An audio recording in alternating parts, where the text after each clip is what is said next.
Welcome to Rams Up, a Los Angeles Rams podcast. We are a proud member of the Pigskin Podcast Network. We cover other SoCal sports news of interest, but we're mostly about your Los Angeles Rams. I'm your host, Mark.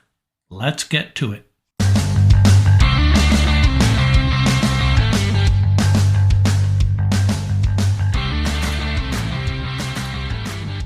Welcome back, Ram fans, to episode 16 of season 2. This is LA Rams Up, your Los Angeles Rams podcast. We have a fun episode for you today. We have another edition of our Who's Pumped, Who's Pissed, and Who's Perplexed, taking a look at fan bases around the league. Our recurring guest, Tom Courts, is going to join us, and he's going to cut down our roster from 90 to 53, his first hack at that. Tom playing GM for about a half an hour. And then we have a really short sports pet peeve to share with you. Getting back into some of the regular segments we do on occasion with the draft behind us. Not a lot to report otherwise. As far as the Rams go, they had signed some additional undrafted free agents. I'm not going to run them off here. Go visit the Rams website. They have a full list there. Two guys that really jumped out at me were Jamal Pettigrew, a 6'7" tight end out of McNeese State, and Lance McCutcheon, Montana State wide receiver, same school as Daniel Hardy. And full disclosure, the only reason that name jumped out at me is because of that great Ram running back Lawrence McCutcheon. So Pettigrew and McCutcheon, among a bunch of other undrafted free agents the Rams have signed. The NFL has announced all of the international games, and thankfully the Rams do not have one. And they're going to start bleeding out some of the other games over the next few days, and then on May 12th, of course, the entire schedule released. I expect the Rams to have several primetime games. Before we get into our 3 segments we have for you today, I just wanted to mention, how about the Dodgers? And how about Major League Baseball overall? How happy are they to see the Dodgers, Angels, Yankees, and Mets all in first place? It's still early, but that's what Major League Baseball needs, especially the Dodgers and Yankees. But if the Angels and Mets were also to join them in the postseason, that would be pretty cool. A little concerned about Justin Turner and Max Muncy, both off to extremely slow starts. Dodgers in the midst of a 5-game winning streak as I speak, with a game Sunday night against the Cubs, but Dodgers looking mighty impressive, even without Turner and Muncy contributing as you would expect. So up next, our Who's Pumped, Who's Pissed, Who's Perplexed segment, followed by our roster cuts by Tom Courts, and then we'll close it out with a sports pet peeve of mine, NFL draft related.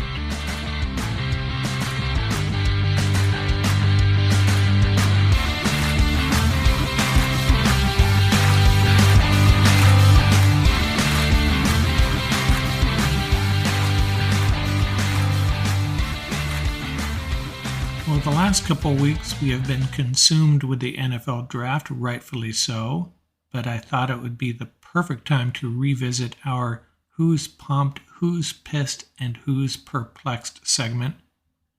Which fan bases are pumped, which ones are pissed, and which ones are perplexed, and most of this is a result of recent transactions and primarily the NFL draft. Let's start with the pumped fan bases. Well, if I'm a New Orleans Saints fan, I'm kind of pumped just because they were able to secure the services of the Honey Badger Tyrann Mathieu, a local kid coming back to play for his home team, 29 years old. Saints got to be excited about that. Saints fans are pumped. And you know what? If I'm an Atlanta Falcons fan, I'm sort of pumped. I mean, Matt Ryan is gone. Sad to see him go.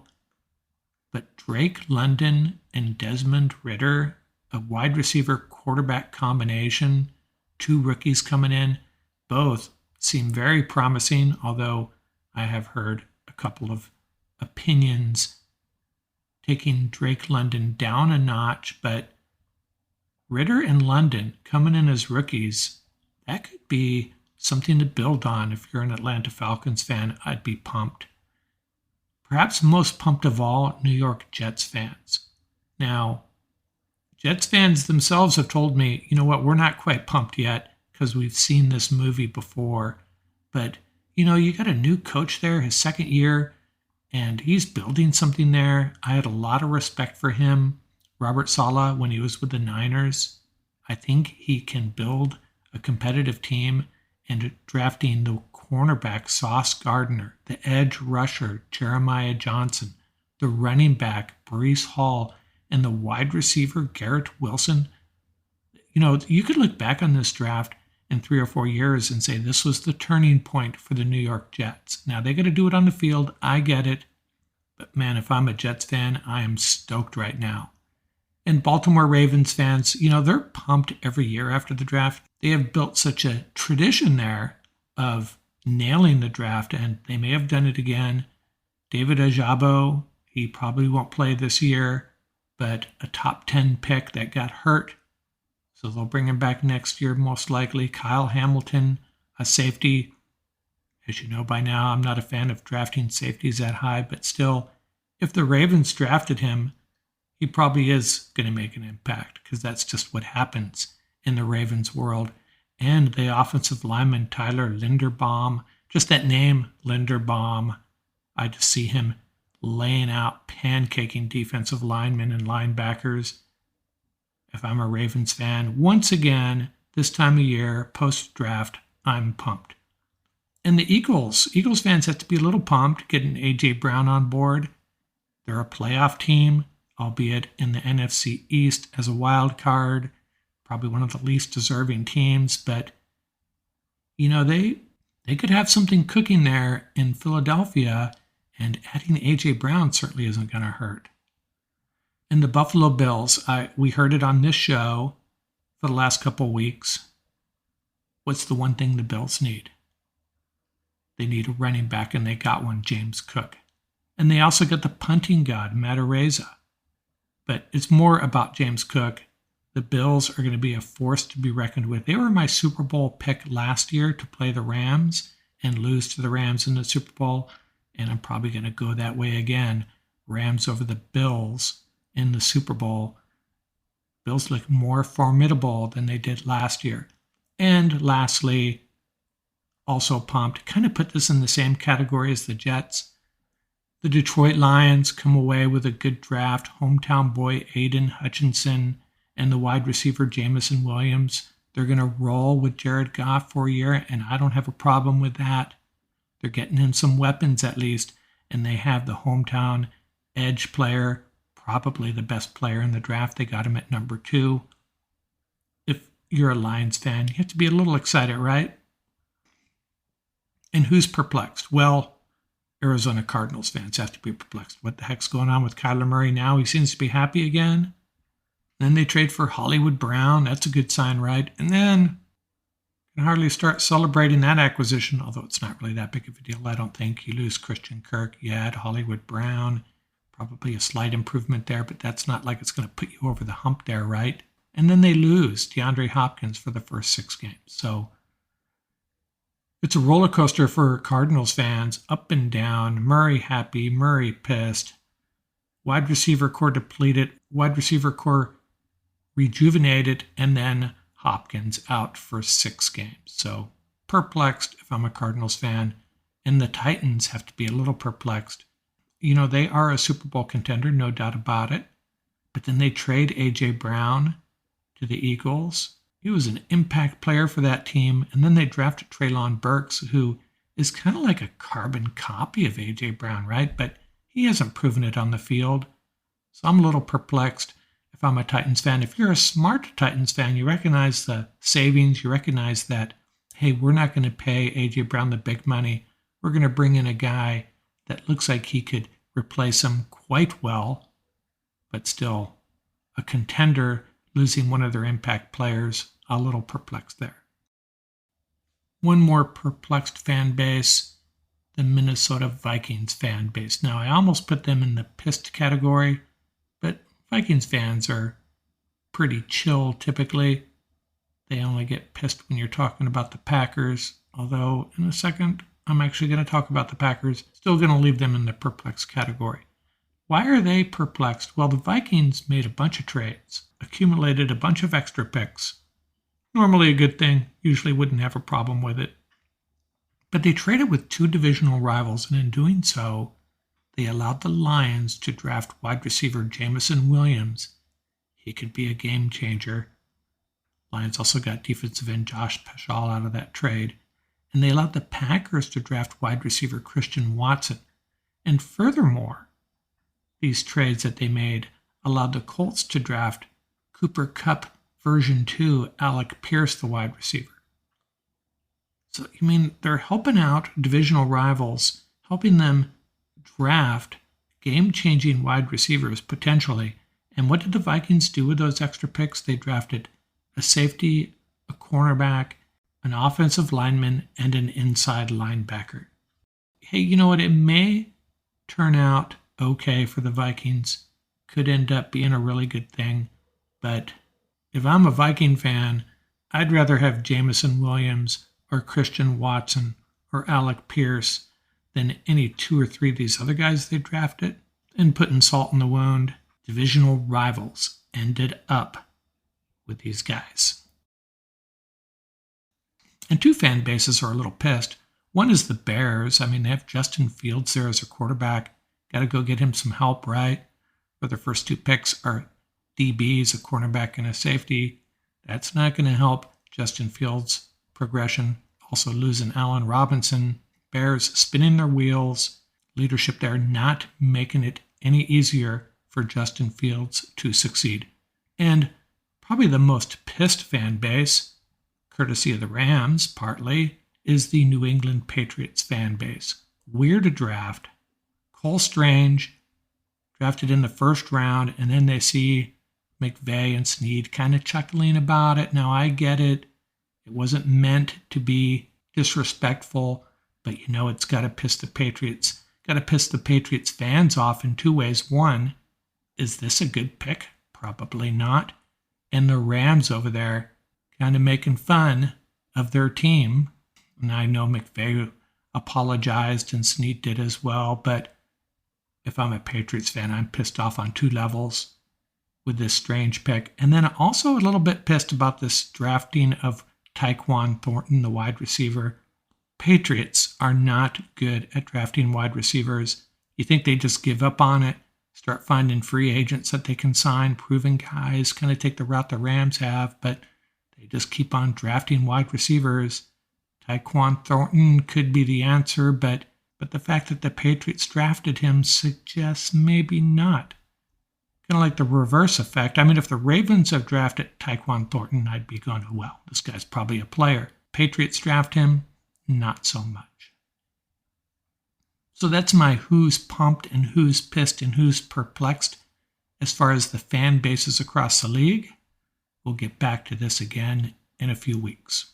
The NBA playoff action is nonstop at DraftKings Sportsbook. Create your own parlay by combining multiple bets, like which team will win, total threes made, total rebounds, and more, and boom, you have a shot at an even bigger payroll. Download the DraftKings Sportsbook app now. Use promo code TPPN. Bet $5 on any NBA team to win their game and get $150 in free bets if they do. That's promo code TPPN. Only at DraftKings Sportsbook. Minimum age and eligibility restrictions apply. See show notes for details.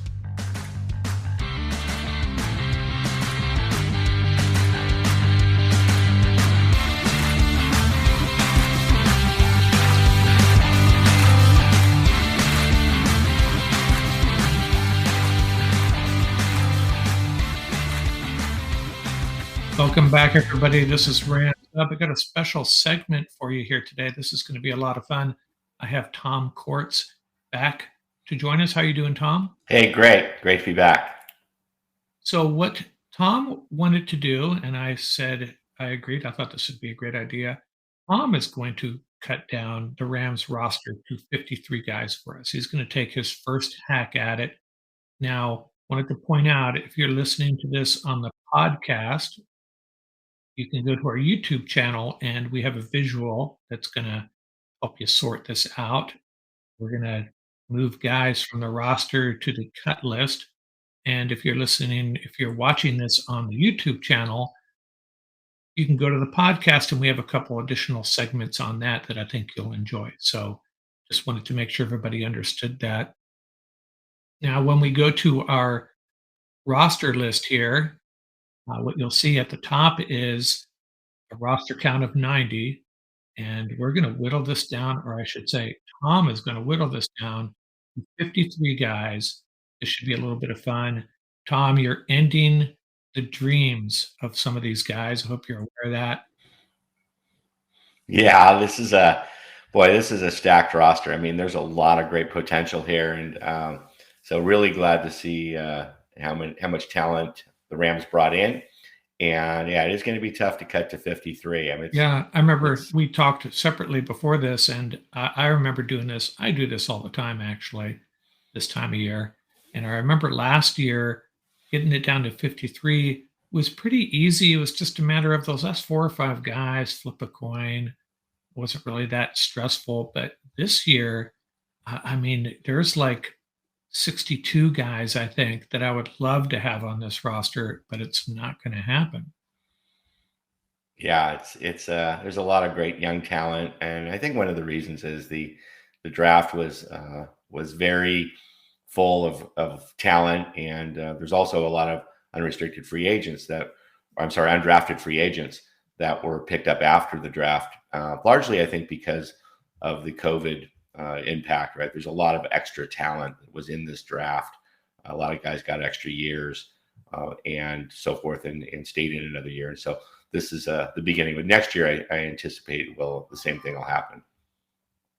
Okay, I got the roster up here. We're going to whittle that down. Everybody, if you're watching on YouTube, you can see that 90 number up there.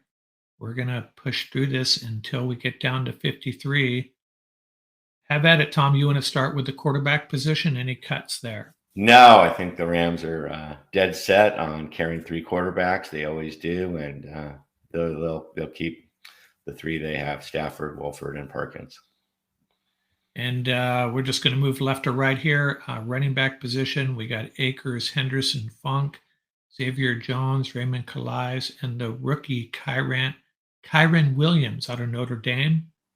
Yeah, I imagine 1 or 2 are going to have to go. Yeah, let's start with a couple of the obvious ones. I think for sure Calais is gonna go, so we can move Raymond Calais over.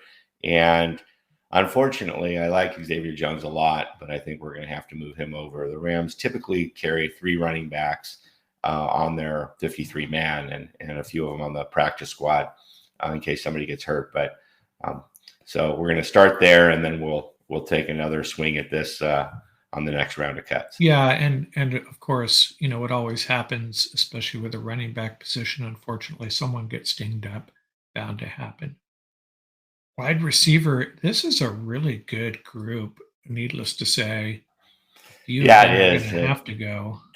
We actually, so we have obviously Cup, Jefferson, Atwell, Jacob Harris, Skronik, Koski, Akers, Jackson, and then they obviously signed Allen Robinson as a free agent and brought in a undrafted free agent, Lance McCutcheon.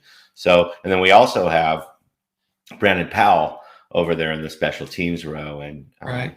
a lot of people anticipate him getting some wide receiver play this year. So, yeah, a lot of guys. I think we'll just take the first cut group here of Koski, Akers, Jackson, and McCutcheon. And You say Jackson and McCutcheon, yeah. So we'll cut 4 guys off of this list, and we'll get down to 6. Plus, we'll have Brandon Powell as a 7th. As a side note, when you saw that name McCutcheon, what did you think of? Oh, Lawrence. I don't know if he's related or not.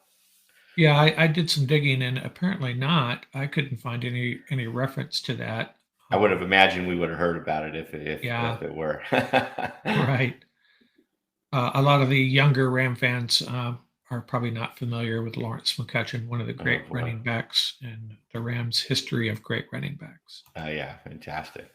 So Tight ends. we move over to tight end. I think we'll go with our top three: Higbee, Blanton, and Hopkins. I think Markway.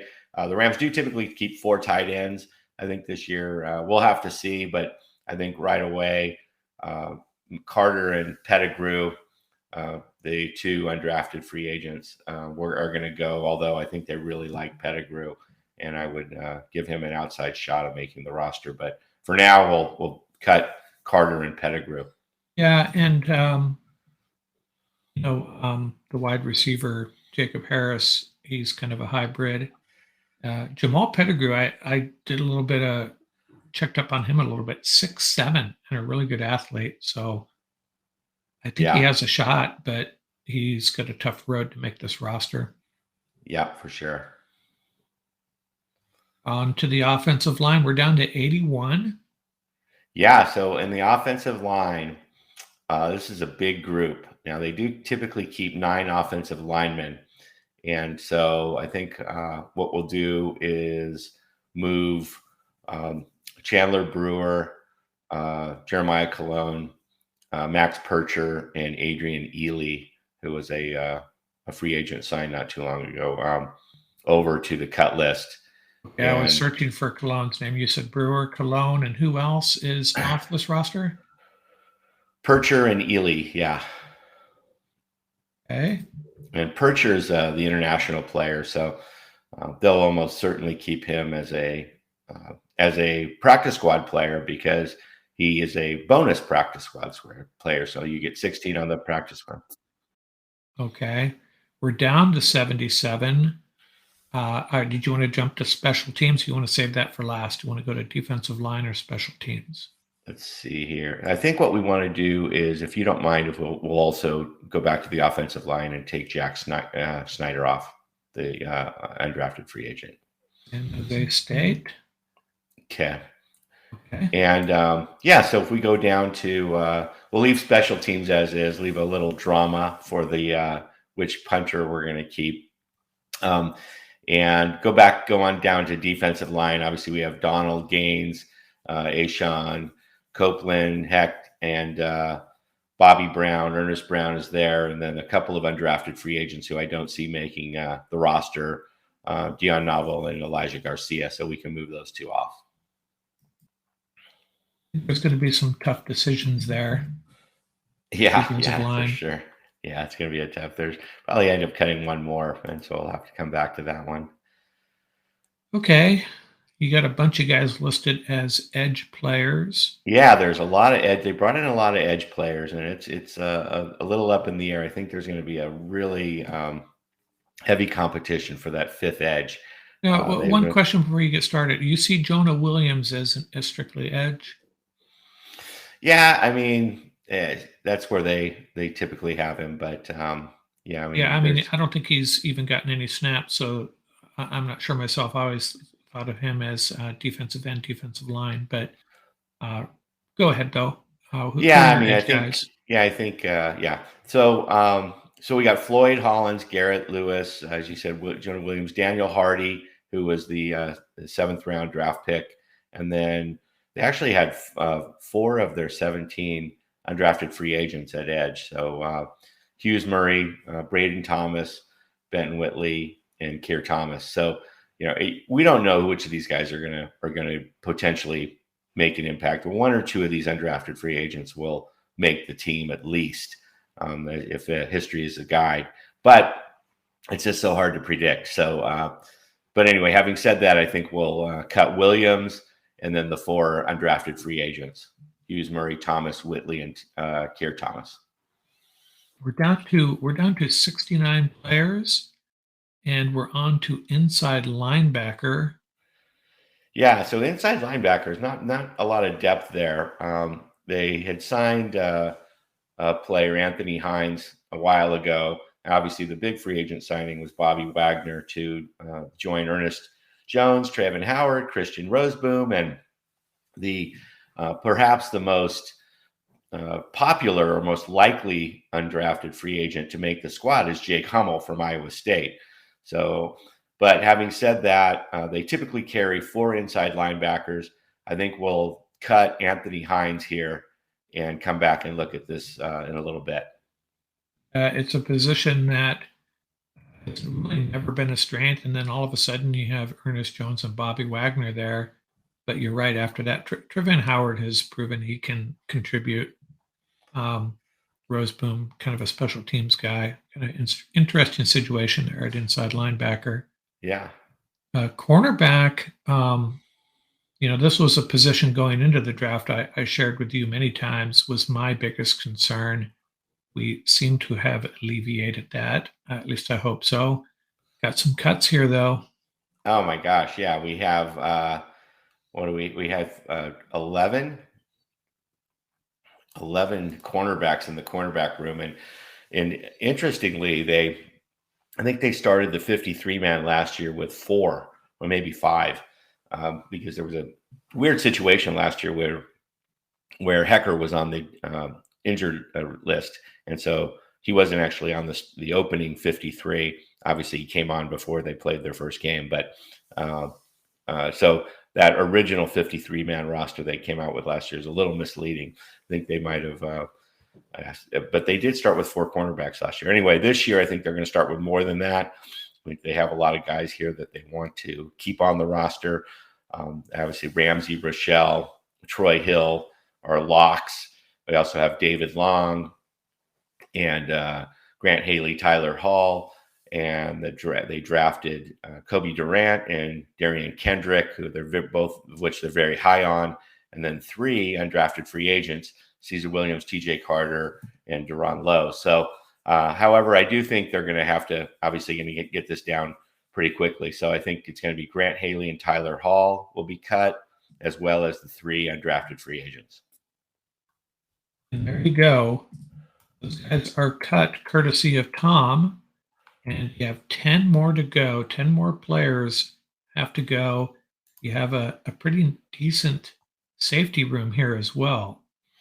Yeah, so in the safety room, obviously, we have Fuller, Rapp, and Scott. And coming back, we also have Terrell Burgess there, who everybody wants to see play. With his, he had some early success year before last, and didn't get much play time last year. And obviously, Jake Gervais is still there, but drafted 2 safeties. Quentin Lake from UCLA, they're very high on. A lot of people think he's Jordan Fuller 2.0.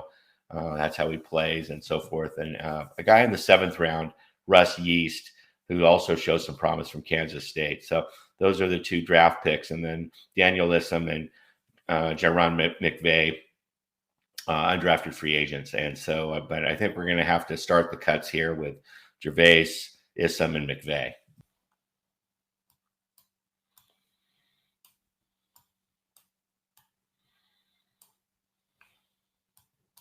Base is another guy that just sticks around, keeps on coming back.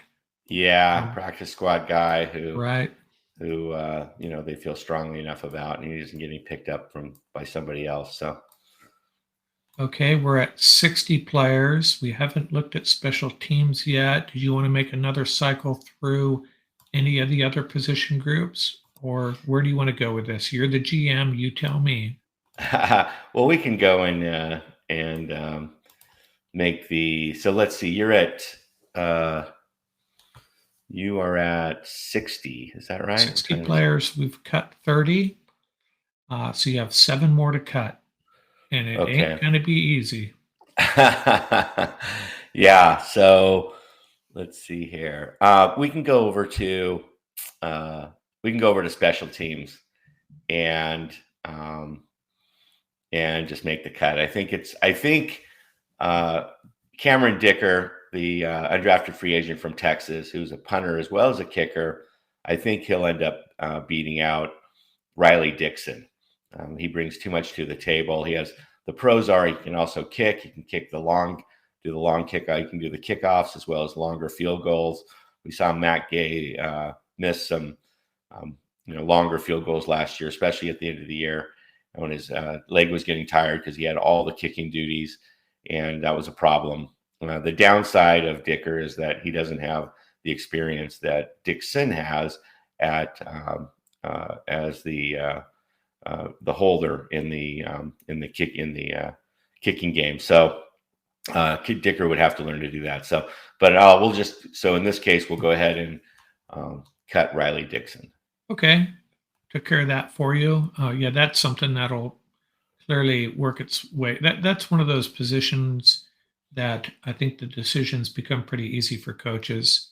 There's not a lot of ambiguity when it comes to punters. It's pretty easy to sort out who the best guy is through training camp. Who knows? But okay, I've cut Riley Dixon. Where are you going next? Yeah, I think we're going to go to. We're going to have to go revisit this running back situation. I think they will carry 3, and I think they're very high on Kyron Williams from Notre Dame. You're not going to cut my Jake Funk, are you? I think we're going to have to cut Jake Funk. Yeah. Yeah, I don't know for sure. I mean, this is I would love to. There's obviously a lot of these guys we'd love to keep, but I think that's gonna. He'll probably end up being on the practice squad, and he'll be there in case one of these guys gets hurt or something like that. But he could very likely get picked up by someone else, but yanked from our practice squad. But okay. Yeah. So if we move over to wide receiver. I think that's pretty well set. I don't think we're going to be moving anybody off of that squad. Skronik won't get a lot of snaps as long as everybody else stays healthy, but he's a really strong special teams player.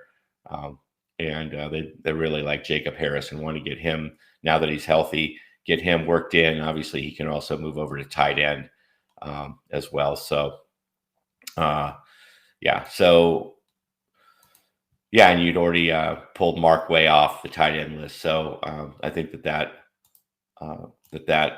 group is pretty well set as well. It looks like there's some cutting down to do on the offensive line for sure. Yeah, interestingly, they do carry 9, but we do have to make another cut there. So I think it's going to come down to. They like this AJ Curry. He's a big guy. They got him in the second to last pick.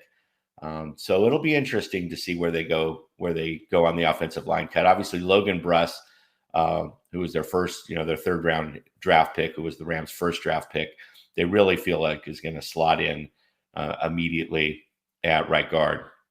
And so that leaves 4 players to choose from, right? AJ Jackson, Bobby Evans, Tremaine Ankrum, and AJ Curry. And I feel like they're going to keep the other 3. I feel like, unfortunately, Curry is going to be the odd man out. Yeah. And Coleman Shelton, obviously, is the lock for the primary backup guard and center. Okay. So our Curry is gone. All right. Defense is a lot harder. I think that if we go over to defensive line, I think they're going to have to make a decision between Bobby Brown and Ernest Brown. And I think Bobby Brown's going to win out. And I think Ernest Brown may get cut. So I think we'll move him over. I was kind of thinking the same thing, but I don't want to push you in any particular direction. You have 3 more cuts. Yeah. So I think now we're getting down to it, right? So now we have on the edge, we have, I think, what are 4 locks: Floyd, Hollins, Garrett, and Lewis. Daniel Hardy is sitting there as a 5th edge. They do typically like 5 edges. So he's a favorite in my book to make this team. They do like his athleticism, and he could play a role on special teams. So I think we'll keep Hardy. Now we go to inside linebacker. They typically keep 4 inside linebackers, and it's going to come down to whether they want to keep that 4th inside linebacker or the 6th cornerback. So I think in this case, if we have 5 currently at inside linebacker. We have Ernest Jones, Trevin Howard, Bobby Wagner are the locks, I think. And then it's going to come down to Christian Roseboom and Jake Hummel. And so I think we're going to go ahead and cut Christian Roseboom. I think Hummel has a very good chance of making this team. but we're going to have to come back and look at that against the cornerbacks. So now we're down to 55. So if we move over to safety, they typically keep 5 safeties, I think. And so we have Fuller, Rapp, and Scott, I think, are the locks. And then it's going to come down to Terrell Burgess, Quentin Lake, and Russ Yeast. Russ Yeast being their 7th round draft pick from Kansas State. So I think Quentin Lake, unless something goes terribly wrong, is going to for sure be number 4. And now it comes down to Burgess and Russ Yeast in that as a competition. They certainly didn't like Burgess very much last year. Even when he did get on the field, he made some really athletic plays, which we all remember him for the prior year. But he also he made some bonehead plays mentally, and they yanked him off the field a lot after he went on the field. I remember how many safeties they went through, and he was sort of the bottom of the list there at the end of the year. So having said that, I think they're going to keep him, and unfortunately, I think they're going to cut their 7th round draft pick, Russ Yeast. Yeah, right now you have 6 cornerbacks and 5 safeties. That would be the max number, I think, of DBs. You'd carry 11, maybe even one last, but you have one more cut to make. One more cut to make. This is the hardest cut. You got 54 guys in the weight room, and one of them knows it's their last day on the team, and Tom walks in and starts scanning the room, and they're all trying to hide from you. That's right. So I think this is going to come down to 2 guys, and I think that it's going to be an inside linebacker or a cornerback that's going to get the next cut. And so if we obviously, just to recap, we have Ernest Jones, Travin Howard, and Bobby Wagner as locks, Jake Hummel on the bubble. And then we have on cornerback, Jalen Ramsey, Robert Rochelle, David Long, Troy Hill, and Kobe Durant. Their 4th round draft pick are all but locks. So this is going to come down to Jake Howell and Darion Kendrick. 2 players I love. Unfortunately, I think they really love Darion Kendrick, and a lot of people think he was one of their best draft picks, including myself. And he's just a uber athlete who made some mistakes, fell because of it, and but just a tremendous athlete. And if he's gotten his act together, that could be a steal. And certainly if he is cut, he will be picked up by somebody else. So I think the answer is the last cut is Jake Hummel, who I also love. And they go with 3 inside linebackers and do something that they did at the end of the year last year, which was use some of the edges. They put 3 edges on the field several times, especially near the end of the year when they were so down at inside linebacker when Ernest Jones was hurt and so forth. And so I think they could employ that strategy again because they had good success there. Those inside linebackers, those edges, those athletic edges can move and can guard intermediate pass routes. And I think that might be something that they do, but yet to be seen. So there we are. We're down to 53. Yeah, good job. There's a few things that I would probably disagree with you a little bit on, but that's to be expected. I won't get into that. I'll share that. Maybe I'll do a follow-up on this and show my my roster as well. So you ended up with the 3 quarterbacks. We all know who they are. For you, those of you who are listening, the 3 running backs. For those of you who are listening and can't see this display here, the 3 running backs, Akers, Henderson, and Williams. The 6 wide receivers, and that includes Tutu Atwell and Jacob Harris in that count. The 3 tight ends, Ram fans, you know who those 3 are, and that's not counting Jacob Harris, who's in the wide receiver column. And we have 9 offensive linemen. That includes Havenstein, Noteboom, Edwards, Allen, Shelton, A.J. Jackson, Bobby Evans, Tremaine Ankrum, and the rookie Logan Bruss. 4 special teamers, Matt Gay, Brandon Powell, the long snapper Orzek, and Dicker, our new punter and long kicker, shall we call him. Got the 6 defensive linemen, including Bobby Brown, Marquise Copeland, no Ernest Brown on that list, And we have 5 edge guys: Floyd, Hollins, Garrett, Lewis, and Hardy. Only 3 inside linebackers, but I don't think that's a reach. Ernest Jones, Trevin Howard, Bobby Wagner. 6 cornerbacks, the 2 rookies plus Troy Hill, David Long, Robert Rochelle, and Jalen Ramsey. And 5 safeties: Quentin Lake, Terrell Burgess, Nick Scott, Taylor Rapp, Jordan Fuller. So that's about it. Good roster. I think you're right. There's going to be some really tough decisions at the end here. And that I will say the one thing that I think the Rams might be tempted to go with 2 quarterbacks because there are so many position players, other position groups that just have some really talented guys. I mean, that's my one thought here. The only comment I'm going to make. I think you did a good job, though. I can't argue with most of it. Okay, well, thanks a lot. Yeah, we'll have to see. I think that obviously there will be some surprises that we can't anticipate at this point, but hopefully some of these, especially these undrafted free agents, as well as these draft picks, will make it really tough on Les Snead and Sean McVay, and they'll be able to hopefully stash some of those guys on the practice squad because, as we know, certainly injuries will always play a role. So it'd be nice to have some of those studs on the practice squad ready to come back up and contribute right away if there's some bad luck.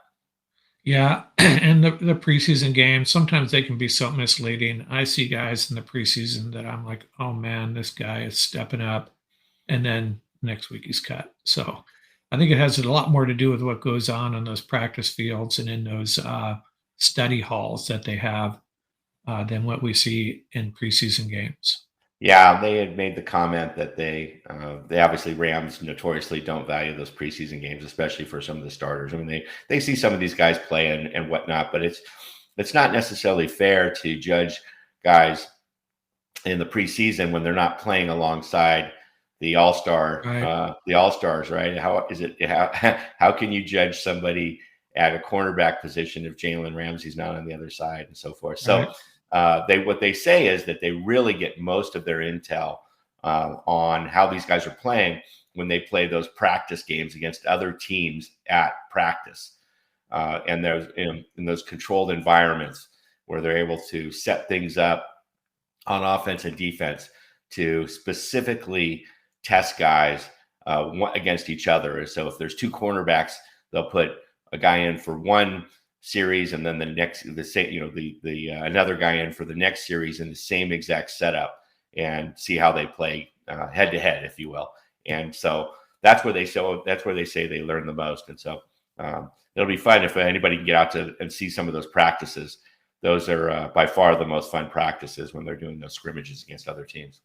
Yeah, and I think we'll use your exercise here to add on to that. We'll have some other guys, including my special assistant, myself, maybe taking your roster and addressing the changes that we think we would make.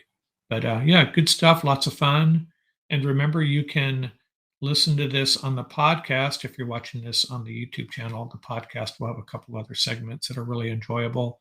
And if you're listening on the podcast, if you jump on the YouTube channel, you will see the visual, obviously, that we work through. It's a lot of fun. Okay, Tom, thanks a lot, man. And you have a good rest of your day.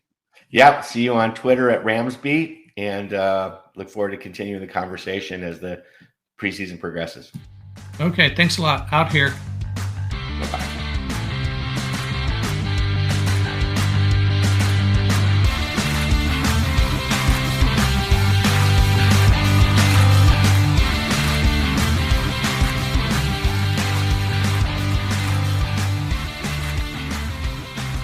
Back our Who's Pumped, Who's Pissed, and Who's Perplexed segment. Also time to get back to our sports pet peeves, and I have a very timely one for you. It has to do with NFL draft grades. Now, I'm taking this from 2 different directions. It's really 2 separate sports pet peeves, all about draft grades. The first thing that gets me spun up is these grades at the top of the draft by various sports writers. They give a B+ when the pick was the absolutely correct, perfect pick. And case in point, Aiden Hutchinson. The Detroit Lions took Aiden Hutchinson with the number 2 pick in the draft, and it was the absolutely right pick. He was the best player available. It's a position of need. He's a hometown boy. Not a ding against this guy worth mentioning. And the Lions take him. Now, most writers are giving the Lions an A. There are a couple guys, Pete Prisco and Barry Werner to be specific, who gave the Lions a B+. A B+. There was only one question on this test, and the Lions provided the correct answer. Now, in my book, that's an A. 1 for 1, perfect answer. You nailed it. I'm giving you an A, not a B+.